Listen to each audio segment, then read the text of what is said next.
حضرت کی میلاد 148 ہجری میں، امام صادق کی شہادت بھی 148 ہجری میں. دو روایتیں، ایک 15 شوال اور دوسری روایت کے مطابق 25 شوال. اور چند دن کے فاصلے سے، اگر 15 شوال ہو تب بھی مہینہ مکمل نہیں، 25 شوال ہو تب بھی مہینہ مکمل نہیں. 11 ذی القعدہ 148 ہجری کو حضرت کا روز میلاد. اور وقت آخر جو صادق آل محمد کی زبان پر خواہش تھی اپنے فرزند امام موسیٰ کاظم سے فرمایا، اے کاش کہ میں عالم آل محمد علی بن موسیٰ رضا کی ذات کو درک کرتا، ان کو دیکھ کے دنیا سے جاتا. ایک حسرت لگی. امام علی بن موسیٰ رضا کی حیات طیبہ کا آغاز 148 ہجری سے ہوا اور 183 ہجری تک 35 سال آپ نے نائب امام کی حیثیت سے اپنی ذمہ داری کو ادا کیا. ظاہر ہے کہ اس کے کم سے کم 16 سال آپ کی والد بزرگوار امام موسیٰ کاظم قید میں رہے.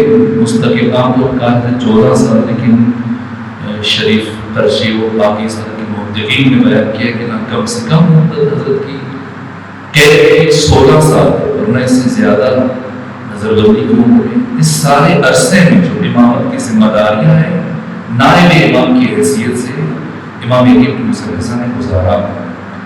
پھر 35 سال کی عمر میں یعنی 183 ہجری سے آپ کی امامت کا آغاز ہوا اور آپ کا عہد امامت 20 سالوں پر مشتمل ہے، جن میں سے 10 سال ہارون رشید کے دور حکومت میں آپ نے امامت کی، 5 سال اس کے بیٹے امین کے عہد خلافت میں حکومت کی، امامت کی، اور 5 سال اس کے چھوٹے بھائی مامون رشید کے عہد خلافت میں حضرت کی امامت کا زمانہ.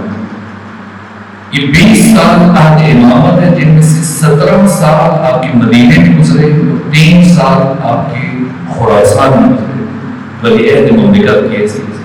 اور پھر خراسان میں آپ کی شہادت. جب آپ کی امامت کا آغاز ہوا تو اس وقت حکمران وقت ہارون رشید کا، لیکن امام علی بن موسیٰ رضا کا انداز انتہائی برجستہ اور انتہائی واضح تھا. قدم قدم پر مخاطب کرتے تھے. حاکم وقت کے اقدامات کی اس وقت بعض قریبی مخلص صحابہ کو مشورہ دیتے.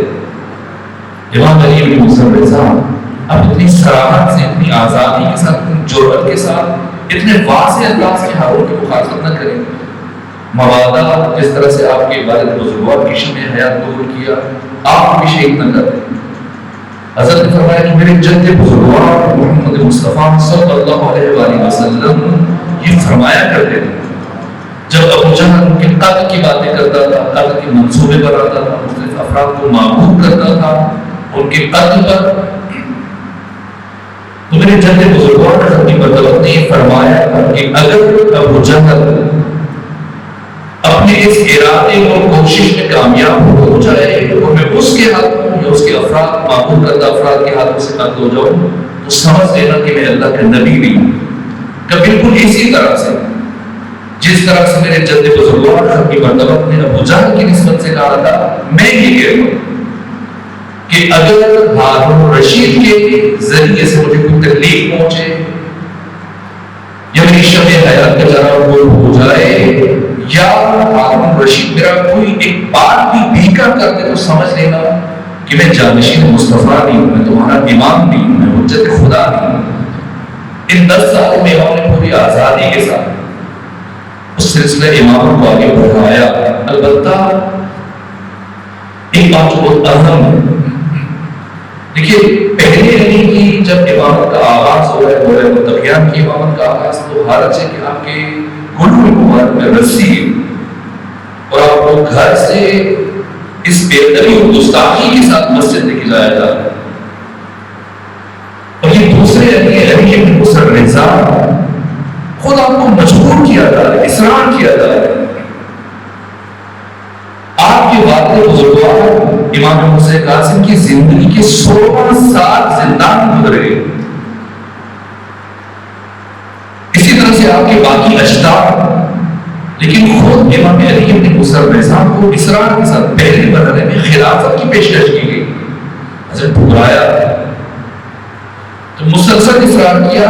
مامون نے امام نے فرمایا اگر اللہ نے یہ حق تجھے دیا ہے تو تو یہ حق نہیں رکھتا کہ تو کسی اور کو دے، یہ ذمہ دار. اور اگر تمہارے پاس یہ حق نہیں ہے تو تمہارے پاس نہیں ہے تو کسی دوسرے کو کیسے دے سکتا.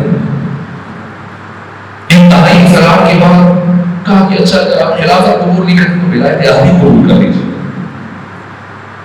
حضرت مشروع طور پر ولایت عہدی کو قبول کیا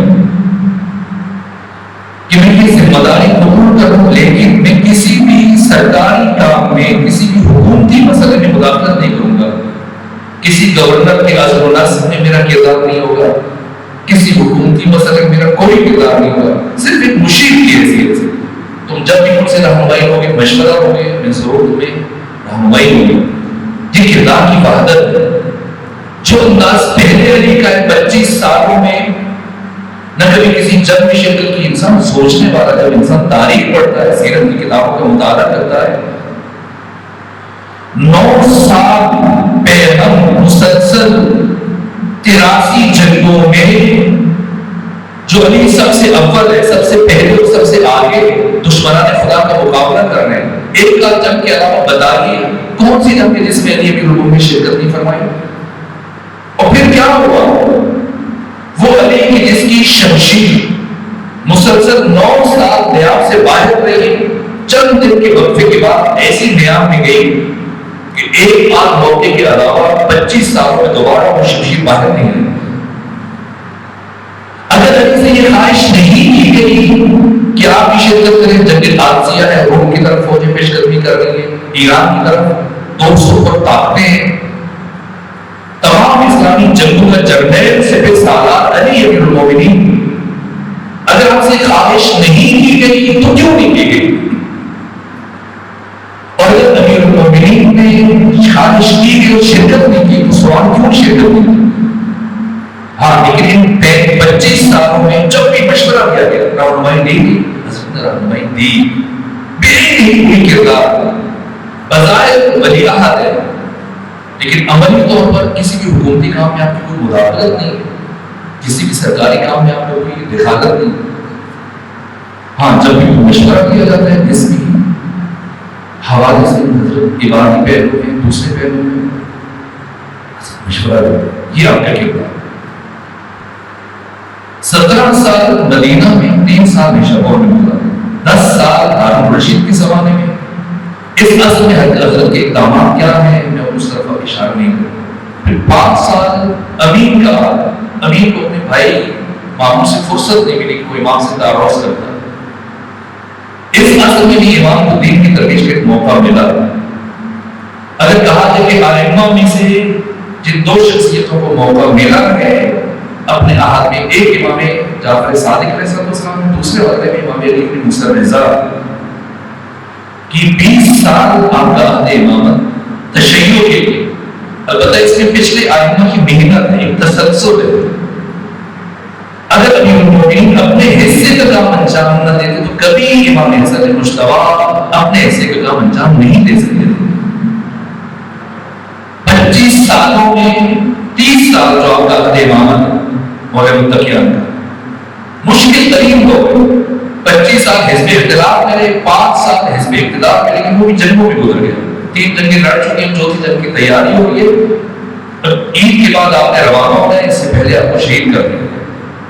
ان حالات میں یہ علم امامت اور یہ شب امامت امام حسن مجتبی کے ہاتھ میں آتی. 7 مہینے اور 25 دن آپ کی خلافت ہے، اور اس کے بعد 9.5 سال کی آپ کا عہد امامت ہے. اسی میں سے جو برسر اقتدار ہے 7 مہینے 25 دن وہ باقی کس انداز میں رہے. لیکن امام حسن مجتبی نے اپنی زندگی میں عہد امامت میں جو کام کی ان میں سے سر فہرست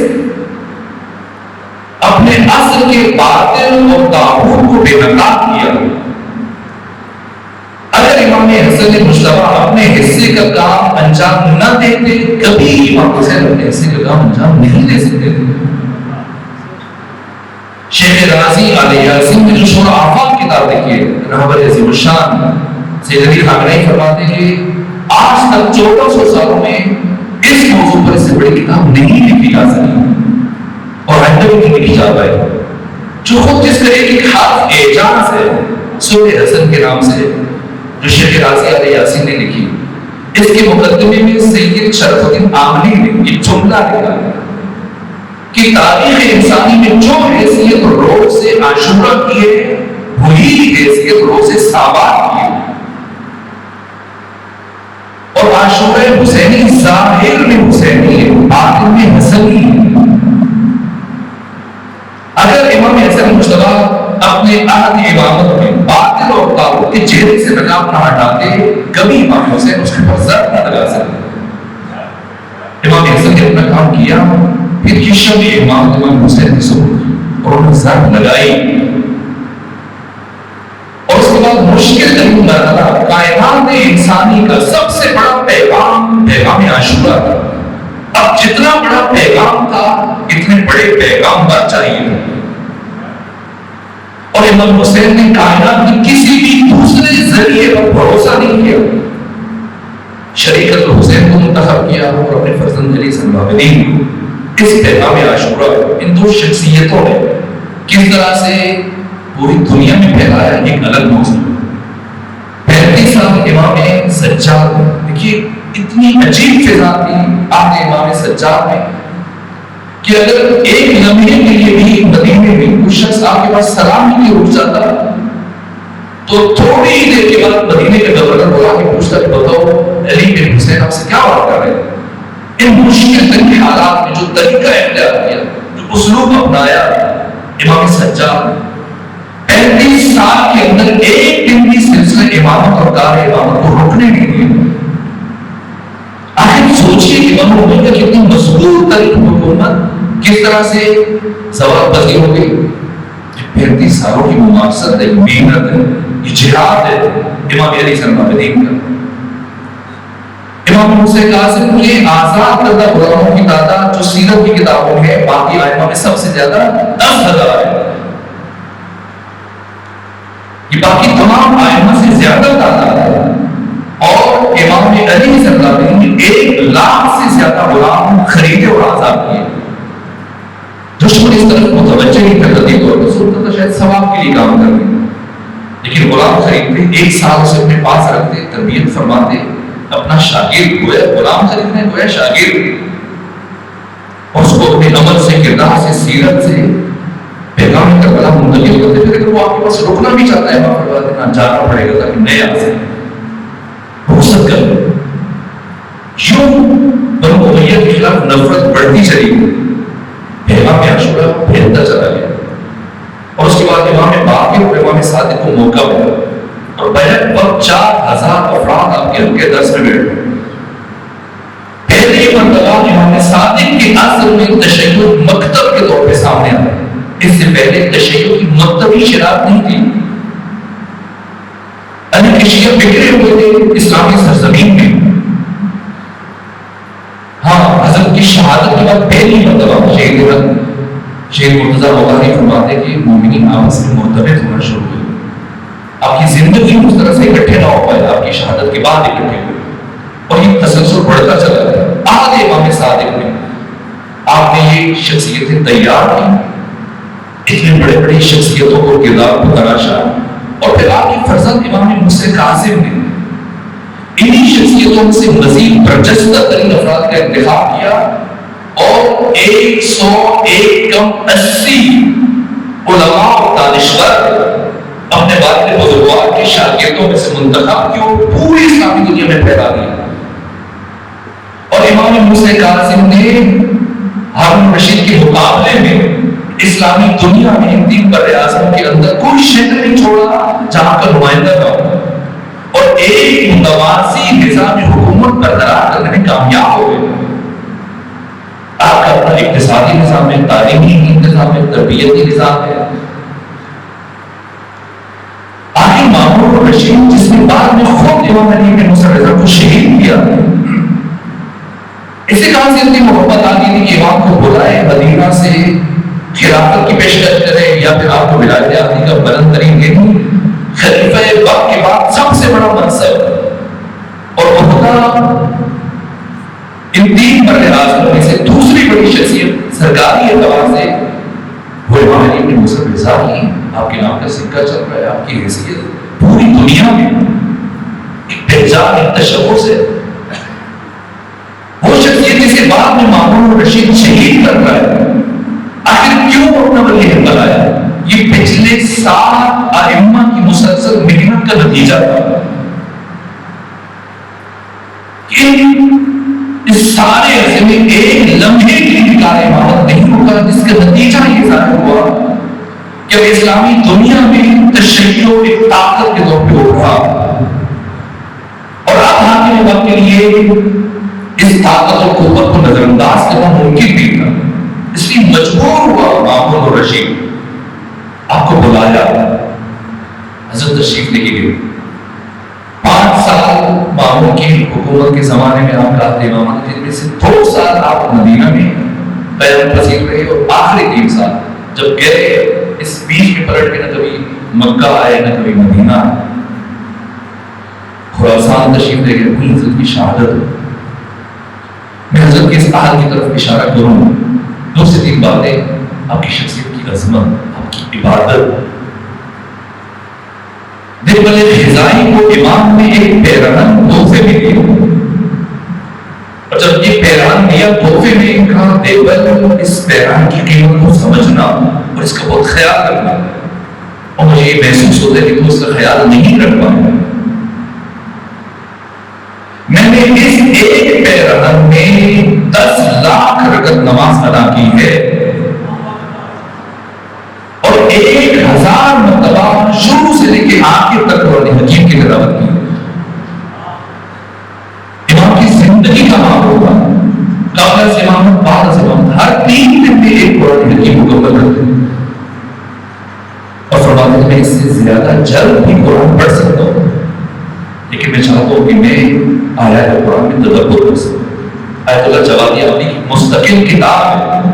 امام علی بن موسیٰ رضا کی شخصیت سب سے زیادہ تمام آئمہ میں سے جس شخصیت نے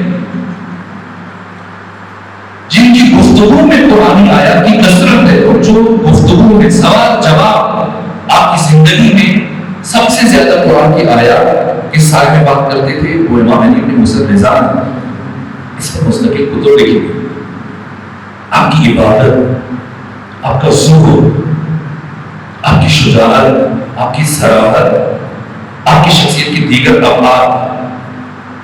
55 سال آپ کی حیات طیبہ ہے, 52 سال آپ نے مدینہ میں گزارے, آخری 3 سال خراسان. حاکم وقت مجبور ہو, امام چلے مدینہ سے, بہت بڑا لشکر ہے, امام چلے. یہ راستے کے واقعات سے میں نظر انداز کروں.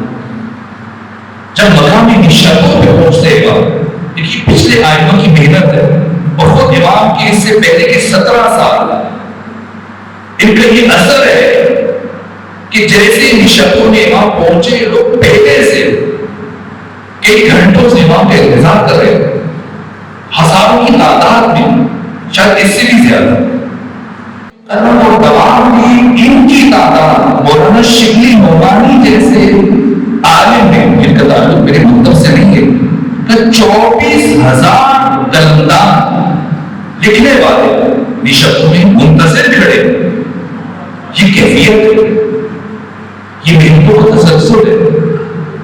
باقی شریف تشریح لیتے ہیں کہ امام جعفر صادق کے عہد امامت کے بعد بنو ہاشم اور دیگر مومنین میں اس قدر شوق تھا اصول علم کا اور علوم اہل بیت کو محفوظ کرنے کا کہ بنو ہاشم کے جواب جو پہلے نماز کی بنیادی مسائل بھی بھول چکے تھے پچھلے زمانوں میں, اتنی سختی تھی اور مشکل تھی, لیکن آج امام صادق میں علم کو جو بردری ملی اور جو پھیلا, اس کا نتیجہ یہ تھا کہ آپلے اور آبروس کی تختیاں ان کے بغل میں ہوتی تھی, اور جیسے ہی امام موسیٰ قاسم کی زبان سے کوئی بات نکلتی تھی وہ لکھ لیتے تھے. یہ ان کا شوق. اور یہ بات بڑی امام جب تشریف لائے نیشاپور،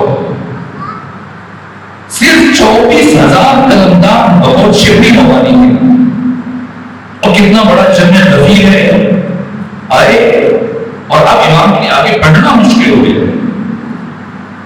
جیسے امام کی سواری سے اجتماع میں داخل ہوئی، سب نے اصرار کیا فرزند رسول، چونکہ آپ کی حفاظت کے مد نظر حکومت کی طرف سے جو افراد معمول تھے انہوں نے آپ کو اماری میں رکھا ہوا، اور کئی ایک اماریاں ایک جیسے، اور نہیں معلوم تھا کہ امام کس اماری میں، لوگ تڑپ رہے، منتظر ہیں، دیکھنا چاہتے ہیں، ہر طرف سے آوازیں بلند ہوئی فرزند رسول، ہم بہت دیر سے آپ کا انتظار کر رہے ہیں، اپنے روح جماعت سے پردہ ہٹائیے، ہم آپ کی زیارت کا شرف حاصل کرنا چاہتے ہیں۔ انہی اماریوں کے بیچ میں سے ایک اماری کے سامنے سے پردہ ہٹا، لوگوں کی نگاہ امام علی بن موسیٰ رضا کے چہرے پر پڑی، بے ساختہ گریے کی آواز بلند ہوئی، اور جمال مصطفی کے بہ کر سوچنے کی بات ہے، 10 سال اس سے پہلے ہارون رشید بلکہ 23 سال حکومت کی، پھر امین وجیہ تھا، خوبصورت تھا، خوبصورت تھا، سلطان حکمران تھا، جاؤ حشم، باڈی گارڈ، محافظ، یہ حج کے لیے جاتے تھے، مکہ مدینہ جاتے تھے، باقی بغداد ادھر ادھر، کوئی روک کے ان کو دیکھنے کے لیے نہیں کھڑا ہوتا تھا۔ آخر یہ علی ابن موسیٰ رضا کون ہے؟ کیوں اتنا اشتیاق ہے کہ ہزاروں افراد کی جنب غفیر سراپا انتظار اور اصرار کر رہے ہیں، روح جماعت سے پردہ ہٹائیے، ہم آپ کو دیکھنا چاہتے ہیں۔ کیوں اس اصرار، اس خواہش اور اس طلب اور عشق و شوق کا راز کیا ہے؟ 250 سالوں میں ان 11 ائمہ نے جو کام کیے ان میں سے ایک کام جسے عام طور پر بہت کم بیان کیا جاتا ہے، حکمرانوں نے اپنا قد اونچا کرنے کے لیے اور ختمی مرتبہ کی شخصیت کو نیچے لانے کے لیے، تاکہ مسلمانوں کے ذہن میں سوال نہ اٹھے کہ یہ ختمی مرتبہ کا جانشین ہے، نمائندہ ہے، خلیفہ ہے، تو ان کے کردار میں بہت مشرکین بھی ہوئے، یہ اور دکھانے کے لیے کہ وہ بھی ہم جیسے ہی تھے، ان کا کردار نیچے لاتے ہیں، معمول یہ ہوتا افراد کو کی سیرت دیکھنے پر، حدیثیں گھڑنے پر، ایسی ایسی باتیں جو آج آپ کتابوں میں دیکھ سکتے ہیں، تاکہ ختمی مرتبہ کا مقام سے انہوں نے اتنا گر جائے اور اپنی نسبت خود کو بڑھاتے تھے تاکہ ہم آہنگی برقرار ہو۔ اس کے برخلاف ائمہ نے جو کام کیا، جو کام انجام کیا، ان میں سے ایک حرمت مصطفی کا تحفظ تھا، عظمت ختمی مرتبہ، آپ کے مقام، آپ کی عزت، آپ کی شخصیت کا تحفظ، اور اس کام کو ائمہ ہدایت نے 2 طرح سے انجام دیا، زبان سے ختمی مرتبہ کی شخصیت کا تعارف پیش کیا اور عمل سے خود کر کے بتایا، ختمی مرتبہ کی شخصیت کو اپنی عکس میں دنیا کو مشاہدہ کروایا۔ یہ بات بہت بڑی ہے جس کے لیے امام راغب اصفہانی نے کہا کہ میں نے اس کائنات میں کسی کے نہیں دیکھا کہ اس طرح سے انسانی فضیلتیں اور کمالات پشت در پشت، نسل در نسل سفر کرتے ہوئے 7 پشتوں تک منتقل ہو، جس طرح سے محمد سے علی بن موسیٰ رضا تک منتقل ہوئے۔ ایک سلوات پہ لکھا تھا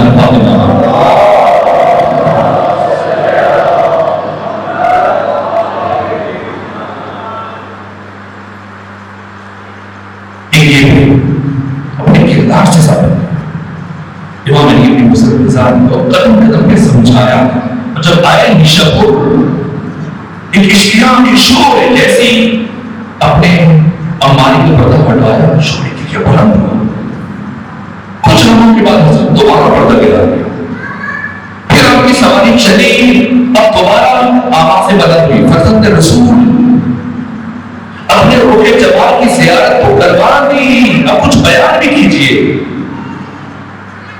ہم سننا چاہتے ہیں آپ کی زبان سے، کچھ حدیث بیان کریں۔ کیا محدث ختم ہو گئے؟ لوگوں کے حافظوں میں حدیثیں نہیں ہیں، یہ 6 بخاری، مسلم، ابن ماجہ، ترمذی، ابو داؤد، یہ 6 کتابیں امام حسن عسکری کے زمانے میں لکھی گئی، 6 کی 6 کتابیں. لیکن یہ جو بخاری اور مسلم کے استاد ہیں یہ اس سے پہلے موجود تھے، لاکھوں کی تعداد میں حدیث کے ذخیرے جن سے بخاری اور مسلم وغیرہ نے استفادہ کر کے اپنی کتابیں لکھی ہیں. ترمذی، ابن ماجہ ہے، ہزاروں کی تعداد میں محدث موجود ہیں، ایسے ایسے افراد جنہیں 1 لاکھ حدیث حفظ ہے. ان سے کیوں نہیں سنتے؟ امام سے کیوں اصرار کر رہے ہیں؟ سراپا بوش بنے ہوئے، سر کا پاک کان بنے ہوئے، باہر توجہ سے پسند رسول کچھ بیان کیجیے. کیوں یہ اصرار ہے؟ کسی محدث کی زبان سے رسول کی حدیث کا سننا اور ہے، خود اپنے زمانے کے محمد مصطفیٰ کی زبان سے حدیث رسول کا سننا یہ اور ہے. اس لیے لمحے امام علی بن موسیٰ میں جنبش پیدا ہوئی. اور عجیب ہے، اب حدیث بیان کر دیں، لیکن حدیث بیان کرنے سے پہلے سلسلہ سند ذکر کیا.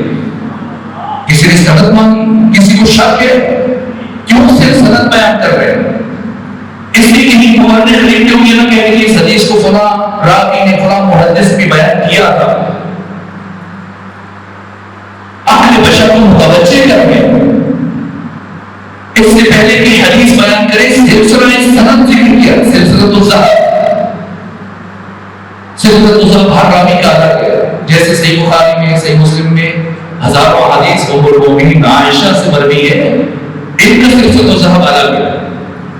مثلا ان کا سلسلۃ الذہب یہ ہے کہ جناب عائشہ سے ہزاروں راویوں نے حدیثیں ذکر کی ہیں، لیکن ان کے بھانجی عروہ بن زبیر نے جو حدیث ان سے نقل کی ہے اس کی حیثیت سب سے ممتاز، منفرد اور جداگانہ ہے. عروہ بن زبیر سے آگے سینکڑوں راویوں نے حدیث کو ذکر کیا، لیکن محمد بن مسلم ابن شہاب الزہری نے جو حدیث ان سے لی ہے وہ باقی کسی اور کی حیثیت نہیں. یہ سلسلۃ الذہب کہلاتا ہے، جیسے ام المؤمنین عائشہ اس طرح باقی راوی. یہ امام علی بن موسیٰ رضا کا سلسلۃ الذہب ہے. کیسا سلسلہ کہ الفاظ سے شروع کیا کہ امام احمد بن حنبل جب حضرت کی امامت کا آغاز ہوا تو امام احمد بن حنبل کی عمر 19 سال تھی، اور جب نیشاپور میں پہنچتے ہیں تو 36 سال عمر ہے، اور امام کی شہادت کے وقت 39 سال عمر ہے. یہ احمد بن حنبل جب اس کی قانون تک یہ سلسلہ پہنچا تو بے ساختہ اس کی زبان سے کلمات جاری ہوئے کہ اللہ اللہ. جس خوبصورت انداز میں علی بن موسیٰ رضا خود سے خدا تک پہنچے، اگر اس پاکیزہ سلسلے کو کسی پاگل یا دیوانے کے اوپر دم کر دیا جائے اسے شفا حاصل ہو جائے. کیسے بیان کیا؟ فرمایا مجھ سے میرے بابا مجھ سے قاسم نے. کبھی کبھی میں جب دیکھتا ہوں مجھے یوں لگتا ہے پورا واقع غریب تازہ کر دیا. ختمی مطلب بھی اونٹوں کے پالان پہ آپ کی فرزند نے اونٹ کی بلندی سے شد کی برس پر پوری روح غریب کو بیان کیا کہ مجھ سے میرے بابا مجھ سے قاسم نے، ان سے ان کے بابا جعفر صادق نے، ان سے ان کے بابا محمد باقر، ان سے ان کے بابا علی زرقاوی، ان سے ان کے بابا حسین دہلوی، ان سے ان کے بھائی حسن مجتبیٰ نے، ان سے علی ابن ابی طالب نے، ان سے ختمی مرتبہ نے، اور ان سے اللہ نے یہ فرمایا. کیا فرمانا چاہ رہے ہیں؟ کس سے بشر کو متوجہ کرنا چاہ رہے ہیں؟ دنیا کے جتنے بھی ہزاروں لاکھوں احادیث کے سلسلے ایک مسلمان کو دعوت فکر دیتے سب کو سامنے رکھو، اور جو سلسلے حدیث میں ذکر کرنے لگا اسے بھی سامنے رکھو. دنیا کے باقی تمام سلسلوں میں کسی ایک معصوم کو دکھا دو اور اس سلسلے میں کسی ایک غیر معصوم کو دکھا دو. ایک طرف مجھ سے لے کے خدا تک اس سارے دوران میں معصوم ہی معصوم ہے. ایک طرف مہدی ہے، اس طرف مہتدی ہے. ایک طرف ہدایت یافتہ ہے، اس طرف محتاج ہدایت ہے. گویا امام یہ فرمانا چاہ رہا ہے کہ جہاں علم کا ایک شخص شہزادہ ہے. مجھے مرحوم مفسر عباس سعدی کا ایک قطعہ یاد آ گیا. اور آپ ہی کے لیے بھی کہا کہ جہاں میں علم کا ایک شخص شہزادہ ہے جو دوسرا ہے آپ کے برابر میں وہ محتاج استفادہ ہے. جہاں میں علم کا ایک شخص شہزادہ ہے جو دوسرا ہے وہ محتاج استفادہ ہے. انتخاب کی تعلیم جناب دونوں سے. اب آپ سوچ کے بتائیں کیا ارادہ ہے, کس سے دین لینا ہے؟ اس نورانی سلسلے سے دین لینا ہے جس میں سارے کے سارے معصوم ہیں, یا اس سلسلے جس میں ایک بھی معصوم نہیں ہے؟ اگر اس سلسلے سے دین لوگے تو کبھی یقین کی منزل تک نہیں پہنچ پاؤ گے, شک سے باہر نہیں کر پاؤ گے. یہ امام علی نے مسلم کے ساتھ سلسلہ بیان کیا اور اس کے بعد کیا پیغام ہے, اور شاید بات اتنی بڑی ہے جس کے لیے امام نے پہلے اتنا بڑا سلسلہ ذکر کیا. فرمایا خدا نے یہ فرمایا کلمۃ لا الہ الا اللہ حسبی, کلمہ لا الہ الا اللہ یہ میرا قلعہ ہے. فمن دخل فی حسبی امن من عذابی, جو اس قلعہ توحید میں داخل ہو گیا وہ میرے عذاب سے بچ گیا. یہ کہا پردہ گرا دیا. لیکن باشعور سامعین تھے, حاضرین تھے, ناظرین تھے, تو سوچ رہے تھے کہ نا جب اتنا بڑا سلسلہ ذکر ہوا تو بات کچھ رہتی. انہیں کلام میں اجمال محسوس ہوا. امام کی سواری چل رہی ہے, ساتھ ساتھ چل رہے ہیں, قلمدان حرکت میں محفوظ کر رہے ہیں, اور یہ بھی تاریخ کا عجیب انتخاب ہے. یہ پچھلے 7 آئمہ کی مسلسل محنت کا نتیجہ ہے کہ پہلا محمد دنیا سے جا کر جو قلم دباغ مانگ رہا تھا امت نے نہیں دیا, اور 200 ہجری میں اپنے زمانے کا محمد مصطفیٰ قلم دباغ نہیں مانگ رہا تھا, بیان کر رہا ہے. 24,000 قلمدان حالت حرکت میں. یہ محنت ہے پچھلے 7 آئمہ. اور اب آگے بڑھے, چند قدم اٹھائے, حضرت کی سواری میں آپ کے نام میں مبارک ہیں, پھر شور فرزند رسول اپنے بیان کو آگے بڑھائی. پردہ ہٹا امانی کو, اور کیا فرمایا, اشارت دلا مشہور ہو گیا. یہ جو اللہ کہہ رہے کہ کلمہ لا الہ الا اللہ میرا الہ ہے, اس کی کچھ شرائط ہے, شروط ہے. وہ انا من شروط ہے, اور میں ان شرائط میں سے ایک ہوں. یہ کیا بیان کیا حضرت نے؟ آج کل بہت سارے افراد کو مسلسل ایک ورد زبان بنایا ہوا ہے, لگتا ہے زبان توحید توحید توحید توحید, یہ نہ تو شرک ہے, یہ نہ تو شرک ہے. روح توحید سے نابلد, توحید کی ابجد سے نابلد. یہ کہہ دوں گے یہ شرک ہو جائے گا, یہ کہہ دوں گے یہ کفر ہے. کفر کیا ہے, شرک کیا ہے, توحید کیا ہے؟ امام علی نے مصر مزاج اس نورانی کلام میں متوجہ کیا ذہن بشر کو, عقل بشر کو, فکر بشر کو. صرف خدا کی وحدانیت کے اوپر ایمان لے آنا یہ توحید نہیں ہے, یہ توحید کا آغاز ہے. جیسے زیارت جامع کبیرہ میں بیان کیا گیا, بنا تمت کلمۃ التوحید, ہم سے کلمہ توحید مکمل ہوتا ہے. اللہ کی وحدانیت کا اعتراف, اقرار, اظہار کی توحید ہے, لیکن کمال توحید نہیں ہے, توحید کا آغاز ہے.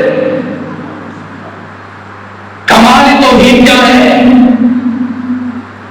کہ اللہ کی وحدانیت کے اقرار کے بعد ان 14 کی ولایت پر ایمان لے آئے, اقرار کرے, اظہار کرے, اعتراف کرے. یہ کمال توحید ہے. جیسے استاد جوادی آمری نے بیان کیا, صرف اللہ کی وحدانیت کی باتیں کرنا بڑا کچھ آتا, توحید کا آغاز ہے. یہ کمال توحید نہیں ہے. بنا تمت کلمۃ التوحید, ان شرائط سے آگے ایک توحید مکمل ہوتی ہے. جب اللہ کی وحدانیت کے بعد ان 14 کی ولایت پر ایمان لایا جائے, یہ کمال توحید ہے. شرک کیا ہے اور کفر کیا ہے؟ اللہ کی وحدانیت کا اعتراف, اقرار, اظہار اور ایمان لے کے آنا یہ توحید ہے. اور اللہ کی توحید کے بعد ان 14 کی ولایت کو مان لینا اور انہیں اپنا ولی و سرپرست اور ولایت مطلقہ کا حامل سمجھنا یہ کمال توحید ہے، اور ان میں سے کسی ایک کی ولایت کا انکار کر دینا یہ کفر ہے، اور کسی اور کو اس سلسلے میں شامل کر دینا اور اس صدا کے اوپر لے کے آ جانا یہ شرک ہے۔ یہ 14 یہ توحید الہی کا ناگزیر تتمہ ہے، تکملہ ہے۔ اس طرح کی باتیں کرنا اس کا مطلب ہمیں بنیادی حقیقتوں کو درج نہیں کیا، جو خود معصوم کی طرف متوجہ کر رہے ہیں، جعلی مدد کہنا چاہیے نہیں کہنا چاہیے، نہیں کہنا چاہیے، کہہ سکتے ہیں، کہیں تو شرک ہو گیا، کہیں ہم کو وسیلہ بنا دیا، یہ کیا عقیدہ ہے؟ محمد و آل محمد کون ہے؟ اس حقیقت کی طرف امام علی بن موسیٰ رضا اشارہ فرما رہے ہیں۔ ان کی ولایت پر ایمان لانا اب تعالیٰ کی توحید کا ناگزیر تتمہ تکملہ ہے،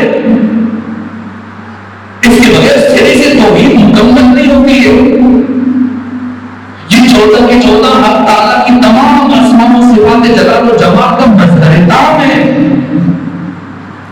علی بن موسیٰ رضا رضائے خدا کی مظہر ہے، عزت خدا کی مظہر ہے، جمال خدا کی مظہر ہے، صفات و اوصاف میں حق تعالیٰ پوری طرح سے متجلی ہے اپنے اصل کے محمد مصطفیٰ علی بن موسیٰ رضا کی شخصیت میں۔ تو صفائی دینا شروع کر دینا، اللہ کے عرض میں کوئی بھی کچھ نہیں ہے، خدا کے مقابلے میں کوئی کچھ نہیں ہے، لیکن اللہ کے طول میں یہ 14 حق تعالیٰ کی رضا کے، اللہ کی مرضی کے، اللہ کی مشیت کے مظہر ہے۔ علی سے مدد مانگنا یعنی خدا سے مدد مانگنا، امام رضا سے مدد مانگنا یعنی خود خدا سے مدد مانگنا، فرق نہیں ہے، ذرہ برابر فرق نہیں ہے۔ خود خدا نے امر دیا، خود خدا نے حکم دیا ہے، تمہاری مرضی یا اللہ مدد کو، تمہاری مرضی یا مصطفیٰ مدد کو، تمہاری مرضی یا علی مدد کو، تمہاری مرضی یا فاطمہ مدد کو، تمہاری مرضی یا صادق مدد کو، یا علی بن موسیٰ رضا مدد کو، جس کے مانگو ملے گی۔ لیکن اگر تو ان 14 میں سے کسی ایک کا بغض دل میں رکھ کر ان کی دشمنی میں کہتے ہیں کیا اللہ حضرت مدد تو نہیں ملے گی، لعنت ضرور مل جائے گی۔ کون ہے یہ؟ وہ امام نے محمد رشید کے دربار میں بیان کیا ہے اپنی عمل سے۔ یہ 3 سال جو حضرت نے گزارے خراسان میں، ایک دن ایک تاجر آیا محمد رشید کے پاس، کہا میرے پاس ایک انتہائی قیمتی جنس ہے، اگر چاہو تو میں بیچنے کے لیے آباد ہوں، کیونکہ اتنی قیمتی کہ تمہاری اس سلطنت سے زیادہ بات ہے۔ ایسی کون سی چیز ہے جو میری سلطنت سے زیادہ اہمیت رکھتی ہے؟ میرے پاس ختمی مرتبہ کی مبارک مبارک بار عمارت رکھی، زلفوں آپ کی داڑھی کا دکھاؤ، دکھائے 7 بار۔ کہ تم کیسے کہہ سکتے ہو کہ ختمی مرتبہ کے بارے میں؟ کہ تم بادشاہ ہو، خوشبو استعمال کرو، اٹھو ان کی خوشبو سنو، استشمام کرو۔ تم نے دنیا کی مختلف پھولوں کی، خوشبوؤں کی عطر استعمال کی، ان کی خوشبو جو تم نے آج تک سنتے ہو، استشمام کرتے ہو، اس میں بہت فرق ہے۔ ایسی خوشبو قالین کے نیچے اسے پتہ نہیں چلا کہ بیٹھ گئے، اور جب امین کو مامون کو بلایا تو کاغذ کے صفحات نیچے پھیلا دیے، ورق نیچے رکھ دیے قالین کے نیچے۔ وہ بیٹھنے سے پہلے ادھر ادھر دیکھ رہے، کیا دیکھ رہے؟ تو مجھے لگ رہا ہے کہ یہ پورا برابر ہے، یا چھت نیچے آئی یا فرش اوپر چلا گیا۔ وہ زیرک کہا میں نے زندگی میں ایسی خوشبو نہیں محسوس کی، بتاؤ کیا ہوگا؟ کہا کہ پیمنٹ تم نہیں دے سکتے، لیکن میں ایک بار تمہیں 1 لاکھ درہم کی عوض ہوں، 7 لاکھ درہم دے۔ اس نے لے کے اب علی سلطنت کو بلایا، آؤ ان بالوں کی ختمی مرتبہ کے بالوں کی زیادت، لوگ آئے چوک در چوک، خواص ہو رہا ہے، بنو عباس کے سردار آگے، گورنر آگے۔ اسی اسلام میں اس نے امام علی بن موسیٰ رضا کی طرف بھی اپنے خادم کو روانہ کیا، آپ بھی تشریف لائیے اپنے جد بزرگوار محمد مصطفیٰ کے منہ مبارک کی زیارت کا شرف حاصل کیجیے. حضرت تشریف لائے, آپ کے سامنے ایک سبز پارچے میں 7 بال ہیں. جب سامنے رکھے گے تو عجیب کام ہے. اپنی انگشت مبارک سے 3 بال ایک طرف کی اور 4 بال ایک طرف کر دیں. کہیں الگ کیوں کریں؟ الگ اس لیے کروں کہ ان سے یہ 4 بال میرے جد بزرگوار محمد مصطفیٰ صلی اللہ علیہ وآلہ وسلم کے, لیکن یہ 3 بال کسی اور کے. آپ کو کیسے پتا چلا کہ یہ 3 بالوں کے لیے 4 کے؟ کیسے کہ مجھے ان 4 سے اپنے وجود کی خوشبو محسوس ہوتی ہے اور ان 3 سے مجھے اپنے وجود کی خوشبو محسوس نہیں ہوتی. میں کہا یہ بات آپ کے لیے حجت ہے کہ آپ کو خوشبو محسوس ہوگی یا نہیں ہوگی. ایسی بات کریں جو سب کے لیے حجت ہو. اور پھر آگ روشن کرو. جب آگ جلا دی کہ 3 بال اٹھا کے پھینکے گئے, جل گئے. آپ کی 4 بال اٹھاؤ رکھو, ایسے رکھے گئے, آگ بجھ گئی. یہ کیا معاملہ ہے؟ کہا کہ اللہ نے دنیا اور آخرت کی آگ کو ہم محمد والے محمد کے جسموں کے اوپر حرام کرا دیا.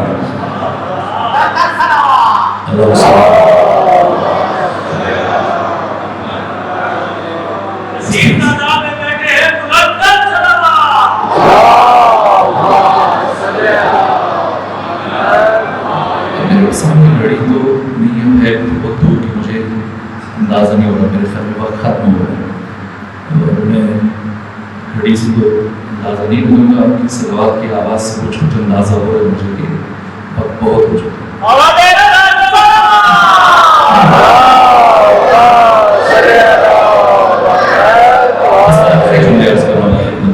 حضرت کی شخصیت کی دیگر اوقات اور اپنی شخصیت کے باقی پہلو اور جہان ایک سے یہ 3 سال بہت اہم ہے. یہ حیات تشیع ان 3 سالوں کا بہت کردار ہے. پچھلے تمام آئمہ میں سے مولے متقیان کے بعد سے لے کر امام مصطفیٰ قاسم تک کسی امام کو یہ موقع نہیں ملا کہ خواص کی دسترس ہو, عوام ملتے. لیکن جب یہ بلیات مملکت ہے, پوری اسلامی دنیا سے جو بھی گورنر آتا ہے, سفیر آتا ہے, سردار آتا ہے, خواص میں سے دوسرے ملکوں سے غیر مسلم آتے ہیں. ایک طرف جب وہ مامون رشید سے ملاقات کرتے ہیں, دوسرے مرحلے میں آتے امام علی بن موسیٰ رضا کے آستانے پہ آتے ہیں. اور آپ کا انداز کیا ہے؟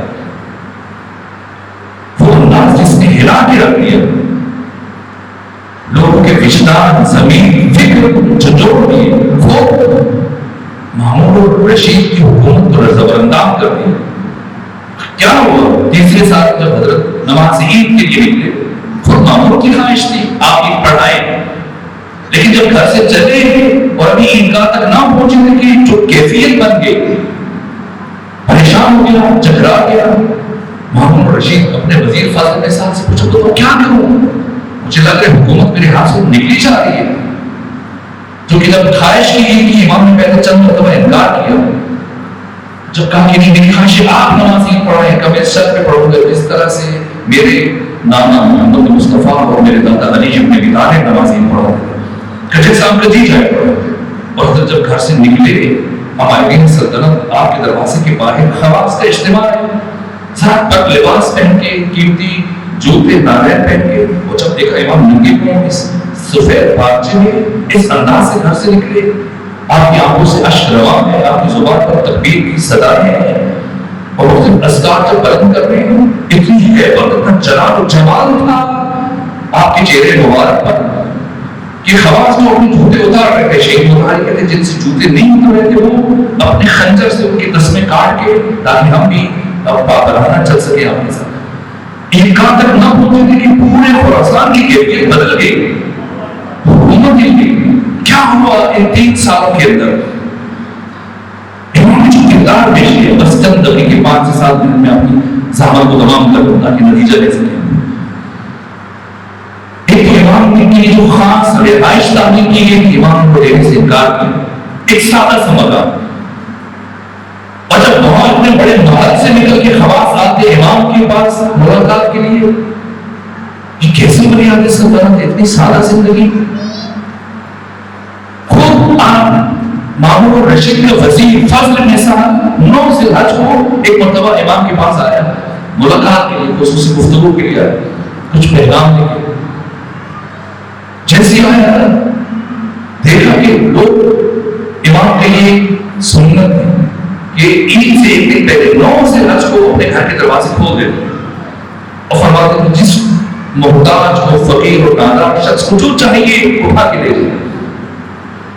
اور آپ کو پتا ہے کہ ولی اہل سلطنت جو نائب حکمران ہیں جتنے بھی خواصات تھے آپ کے لیے تعریف دیکھتی چیزیں وہ سب اٹھا کے لے جا رہے تھے حیرت سے پھٹی اٹھی گاؤں سے لے رہے فوری میں ساتھ یہ کیا ہے آیا اس سے پہلے کی بات کرے کوئی اور گفتگو کرے کہا فرزند رسول یہ تو خسارہ ہی خسارہ ہے نقصان ہی نقصان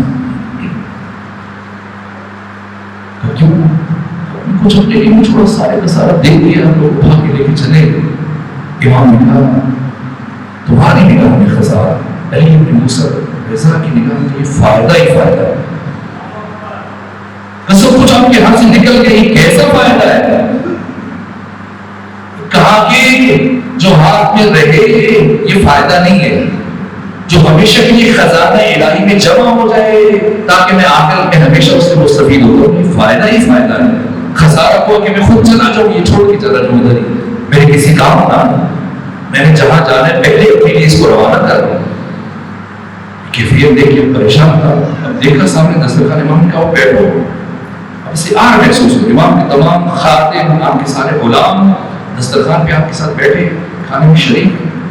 کہا حضرت آپ ان غلاموں کو اپنے ساتھ کھلاتے ہیں اور یہ کہ ہم نکل گئے.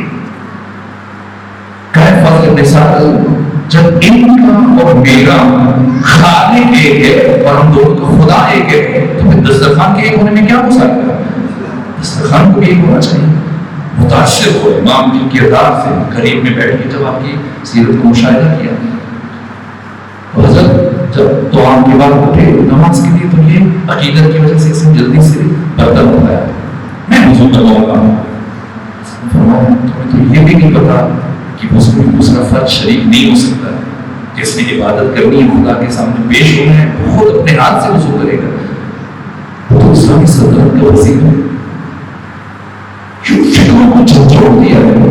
لوگ آتے تھے امام کی سیرت اور ایسا نہیں ہے کہ امام نے کبھی دعوت کو قبول کیا نہ مامون کے سامنے بھی کہتے تھے اس کے خواص کے سامنے بھی کہتے تھے اپنے مومنین سے بھی. مدینہ سے 2 مومن آئے امام کی زیارت کے لیے ملاقات کے لیے ملے جب امام نے 2 تھے ایک سے کہا کہ تم نماز پوری پڑھ دوسرے سے کہا تم قصر پڑھ. تو جو کہ دونوں نے کیا مدینے سے ہیں دونوں مسافر ہیں مقصد یہ ہے آپ کی زیارت کے لیے کیوں ایک پوری نماز پڑھے دوسرا قصر پڑھے. امام نے فرمایا اس لیے کہ یہ خاص میری زیارت کی نیت سے آیا ہے تو اس کا سفر مبارک ہے یہ پوری پڑھے قصر پڑھے. اور یہ بظاہر میری زیارت میں آیا در حقیقت جی مامون رشید سے تعلقات کو سوار کرنا چاہ رہا ہے اور یہ سفر معصیت ہے اور سفر معصیت میں نماز کی سہولت نہیں ہے قصر پڑھنے کی ابھی پوری پڑھے گا. عمل کی دعوت ہے. ایک علاقے سے مومنین کا وفد گیا کئی دن مہینہ ہو گیا وقت مانگتے رہے امام سے امام کرنی بھی ہوئی. پھر آخر انہوں نے کاغذ پہ لکھ کے ایک تحریر امام کے خادم کے ہاتھ سے امام تک پہنچائی کہ فرزند رسول ایک مہینے سے زیادہ ہونے والا ہے ہم نے واپس آ رہے ہیں. ہم واپس جا کے لوگوں کو کیا بتائیں گے کہ فرزند رسول کی زیارت سے محروم رہے.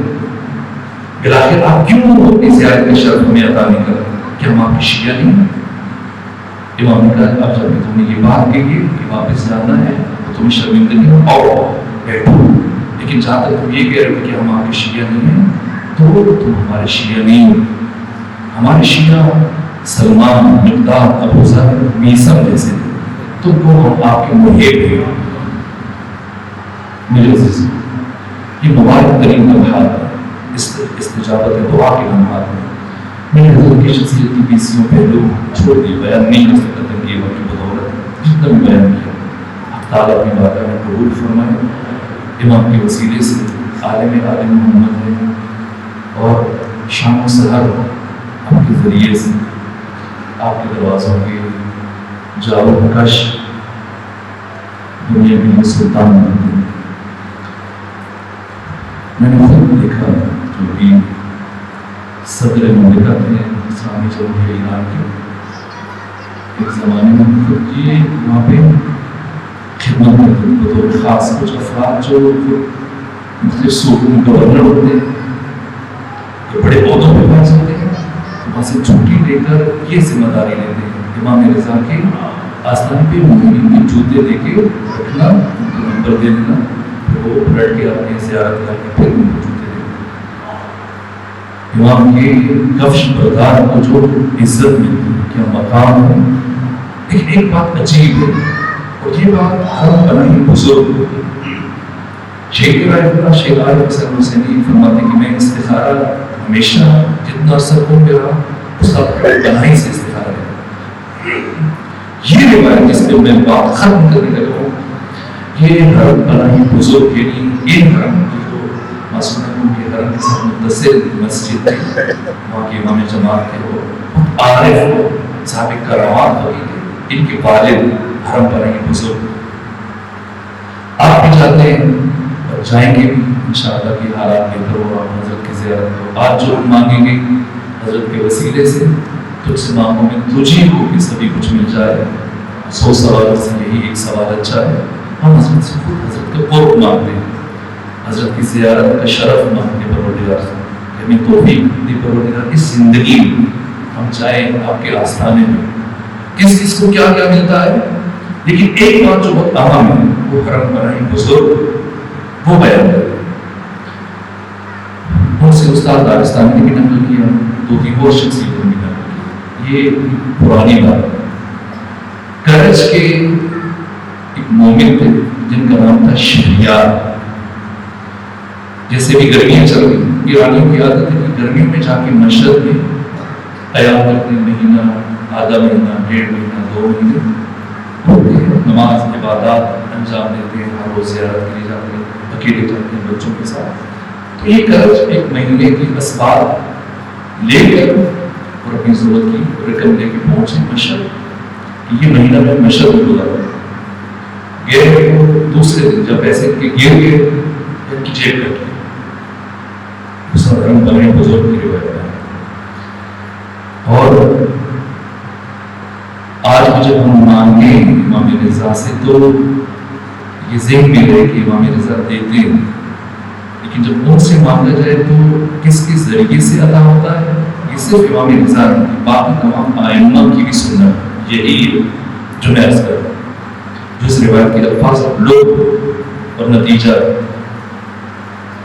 گئے جیب کٹ کے کسی نے نکال نہیں، تو اب آئے امام کی ذریعے کے سامنے بیٹھے، مناجات شروع کی، دعا کی، کہا امام میں آپ کا مہمان، میری رقم طلب ہو گئی، میں نے 1 مہینہ رکنے کا قصد کیا، میں جہاں قیام پذیر وہاں کرایہ بھی دینا ہے، واپس بھی جانا ہے، کھانا پینا ہے، میرا وہی ساتھ رہا تھا جو مجھ سے چھین گیا، اور میں آپ کے علاوہ کسی سے نہیں مانگوں گا، بھوکا مر جاؤں، آپ ہی میری مدد کیجیے۔ گئے یہاں سے اٹھے اور استراحت کے لیے آنکھ لگی، شہریار کرج کو 2 گھنٹے کی مسافت پر ہونے سے، تو خواب میں امام رضا کو دیکھا اور امام نے فرمایا کہ کل صبح امام زمانہ کو دیکھا، کل صبح نماز فجر کے بعد، آذان فجر کے فوراً بعد جو سیر بزرگ سے سب سے پہلے دروازے سے داخل ہو تو جا کے اسے اپنی حاجت بیان کر دیں، ہماری مشکل پوری ہو۔ یہ آزان کے ساتھ وہاں روک کے کھڑے ہو کے انتظار کرنے لگے کہ کون، یہاں تک کہ سب سے پہلے آنے والا وہ شخص تھا جس کے بارے میں شہرت تھی، مشرق میں لوگ جانتے تھے، نام اسماعیل تھا، لیکن لوگ ان کو اسماعیل بے نماز کہتے ہیں، وہ اس لیے کہ یہ ہر روز آتے تھے زیارت کے لیے، زیارت کرتے تھے، لیکن کبھی کسی نے ان کو نماز پڑھتے ہوئے نہیں دیکھا، تو ایسا ایسا کیسے لقب پڑ گیا، رشتہ داروں نے، قریبیوں نے یہ نام دیا اسماعیل بے نماز۔ یہ بھی جانتے تھے، ان کو بھی چونکہ ہر سال جاتے تھے مشرق کو پہچانتے تھے، تو انہوں نے سوچا کہ امام بھلا ایسے شخص سے تھوڑی کہیں گے یہ میری مدد کرے، تو سوچا ارادہ کر پھر دوسرے روز اسی طرح سے مناجات کی دعا کی، پھر خواب میں امام کی زیارت ہوئی، پھر یہی کہا کہ جو سیوی حضور سے سب سے پہلے آئے دروازے سے داخل، اس سے اپنی حاجت کہے تو تمہاری مشکل آسان ہو جائے۔ دوسرے دن دیکھو تو پھر یہی اسماعیل بے نماز تھا، سوچو دوسرے دن اتفاق نہیں ہوا تو بات کرنے میں کیا ہو سکتا، جا کے بات کی تو انہوں نے جیب میں ہاتھ ڈالا، جتنی میری رقم تلف ہو گئی تھی میں نے گنا اتنی ہو گئی۔ تو کیا کہا سر، کہا کہ ہم تو کل بھی آپ کی امانت لے کے آئے تھے اور آپ کو دیکھتے رہے، آپ نے وصول بھی نہیں کی، تو امانت لے اسماعیل بے نواز نے کہا کہ آپ نے جتنا بیان کرنا ہے یہاں پر آپ روکیں گے، جس دن جانا مجھے بتائیے گا، آپ ظاہر امام میں تو میں آپ کو رخصت کرنے کے لیے جاؤں گا، الوداع کہہ دیں گے۔ تو انہوں نے وعدہ کیا، جب مہینہ مکمل ہوا تو اسی طرح سے میں آپ کو صبح میں ملوں گا اسی جگہ پہ، میں روز آتا ہوں۔ تو ملاقات کی، کہا کہ آج میں نے جانا ہے، ٹھیک ہے آئے میں آپ کو چھوڑ گیا۔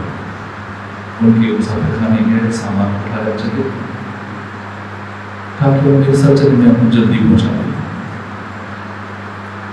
تو کسی ٹرمینل یا کہیں اور نہیں لے گئے، بلکہ بازار سے گزارا، ایک جگہ سے ایک ویرانے میں گئے، تھوڑا گھبراہے تو سوچا کہ اس شخص کے ذریعے سے میری مدد کی ہے امام نے، یقینی طور پر مجھے کسی غلط سمت لے کے نہیں چلتا۔ تو ان کے پیچھے چلتا رہا، یہاں تک کہ ایک ویرانہ ہے، خرابہ بازار کے اندر سے، تو سیڑھیاں اوپر جا کے کہا میرے ساتھ آئیے، لیکن میری خواہش ہے آپ اپنی آنکھیں بند کریں۔ وہ کہہ رہے میں نے آنکھیں بند کریں، اور جب میں نے چند دنیں طے کی تو میں نے یہ کہا کہ کھول دیجیے، مجھ سے کہا ہے اسماعیل بے نماز، میں نے کھول دی، میں نے خود کو ایک باغ کے اندر پایا، مجھ سے اسماعیل بے نماز نے کہا کہ میں آپ سے رخصت ہوں گا، لیکن چائے پلا دی، قہوہ پلا دی، میں وہ لکڑیاں وغیرہ جمع کرنے لگے، اپنے سامان پھوڑی اس میں سے کیتلی نکالی، وہ چڑھا دی، میں نے غور کیا کہ یہ جگہ میری مانوس ہے، یہ دراز، یہ باغ، یہ دیکھا ہوا ہے۔ جب تھوڑا غور کیا تو مجھے اندازہ ہو گیا تو میرا اپنا باغ ہے، اپنی زمینوں کے بیچ میں بیٹھا۔ میں نے حیرت سے کہا اسماعیل بے نماز نے کہا مجھے اتنا جلدی چند لمحوں میں کیسے لے کے آئی؟ جو گفتگو ہوئی میں ایک جملہ سے کہا کہ آپ اتنی برجستہ شخصیت کے آپ کو امام نے منتخب کیا، میری مدد کرتے ہیں کہ آپ نے دوسروں کی مدد کرتے ہوئے مجھے یہاں چھوڑنے کے لیے آئے، یہ اتنی عزت ہو، یہ مقام ہو، یہ شرف ہو، یہ کرامات، تو دنیا کو اسماعیل بے نماز کہتے ہیں۔ اس جملے کو بات ختم کریں اور یہ جملہ جوانوں کے عرض کریں۔ آج کی شب جو ہم میلاد کی شب منا رہے ہیں عیدی کے طور پر، لیکن اسی کے اندر ایک فکر و پیغام ہے۔ کیا جواب دیا اسماعیل بے نماز نے؟ جب کہا شہریار نے کہ آپ تو اتنے سارے کرامات تھے، دوسرے لوگ آپ کو کہتے اسماعیل بے نماز، مسکرائے، کہاں لوگ بھی صحیح کہتے ہیں کیونکہ مجھے کبھی کسی نماز پڑھتے ہوئے دیکھا نہیں، کیوں؟ امام زمانہ کے پیچھے آج کی اس مبارک شب میں ہم اپنے مولا و آقا امام رضا سے اپنے زمانے کے امام یوسف فاطمہ امام زمانہ کا قرب مانگتے ہیں۔ پروردگار اس مبارک شب میں ہم سب کو حضرت امام زمانہ عجل اللہ تعالیٰ فرجہ شریف اور آپ کے اجداد بزرگوار کی معرفت عطا فرما۔ پروردگار اس نورانی اور پاکیزہ محفل میں جتنے بھی مومنین اپنے دلوں میں جو حاجات لے کے آئے، جو دعائیں لے کے آئے، امام علی بن موسیٰ رضا کے صدقے میں تمام مومنین کی حاجات کو پورا فرما، دعا کو مستجاب فرما۔ پروردگار امام علی بن موسیٰ رضا کے صدقے میں آج کی شب ہم سب کو گناہوں کی قید سے رہائی عطا فرما۔ پروردگار ہم سب کے والدین کے گناہوں کو معاف فرما، ہم سب کو نعمت تقوی عطا فرما۔ پروردگار ہمارے دلوں کو اپنی محبت اور معرفت کے نور سے منور فرما۔ پروردگار ہمارے دلوں کو محمد اور محمد کی محبت اور ولایت کے نور سے منور فرما۔ جتنے مومن مریض ہیں سب کو شفائے کاملہ و عاجلہ عطا فرما۔ جو پریشان حال ہیں ان کی پریشانی کو دور فرما۔ جو بے اولاد ہیں بے اولاد عطا فرما۔ جو مقروض ہیں ان کے قرض ادا فرما۔ پروردگار جو مومن ہمارے درمیان سے رخصت ہو چکے ہیں سب کو شفا محمد و محمد نصیب فرما۔ پروردگار ہم سب کو امام زمانہ کی معرفت عطا فرما، انہیں آقا کا سپاہی بننے کی توفیق عطا فرما، امام کے تمام سپاہیوں کی حفاظت فرما، بالخصوص امام زمانہ کے وہ سپاہی جو شام میں شب و روز ثانی زہرا کے حرم کے دفاع میں مصروف رہتے ہیں، پروردگار ان کی حفاظت فرما، انہیں کامیابیاں عطا فرما۔ دشمنان اسلام، دشمنان تشیع، دشمنان ولایت کو نابود فرما۔ امام زمانہ کے ظہور میں تعجیل فرما، ہماری تمام دعاؤں کو اپنی بارگاہ میں مستجاب فرما، بحق محمد و آل محمد۔ اللہ صلی اللہ علیہ وسلم۔